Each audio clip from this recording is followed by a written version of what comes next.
ମୋ ନାଁ ଧବଳେଶ୍ୱର ନାୟକ, ଗ୍ରାମ ଭୂୟାଁ ରଡ଼କଳା।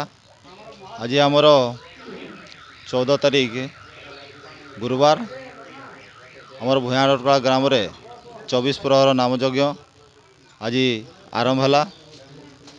2-3 ବର୍ଷ ବନ୍ଦ ପରେ ଆଜି ପୁଣି ଥରେ ଆମେ ଏ ବର୍ଷ ଆରମ୍ଭ କରିଛୁ।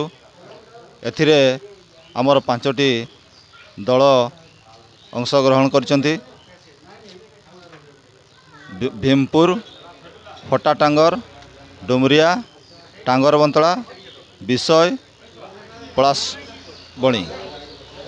ସମସ୍ତ ଗ୍ରାମର ଆବାଳ ବୃଦ୍ଧ ବନିତା ଏବଂ ମା ମାଉସୀଙ୍କର ସହଯୋଗରେ ଆଜି ଭୂୟାଁ ରଡ଼କଳା ଗ୍ରାମରେ ବହୁତ ସୁନ୍ଦର ଭାବରେ ନାମଯଜ୍ଞ ଆଜି ଆରମ୍ଭ ହେବାକୁ ଯାଉଛି। ସେଥିପାଇଁ ଆମେ ମହାପ୍ରଭୁଙ୍କ ପାଖରେ ଅଶେଷ କୃତଜ୍ଞତା ତାଙ୍କର ପାଖରେ ଶରଣ। ଆମର ଗ୍ରାମବାସୀ ମାନଙ୍କୁ ସୁଖରେ ରଖନ୍ତୁ, ପୃଥିବୀର ମଙ୍ଗଳ କାମନା କରିବା ପାଇଁ ଆମେ ଯଜ୍ଞ ଆରମ୍ଭ କରିଛୁ।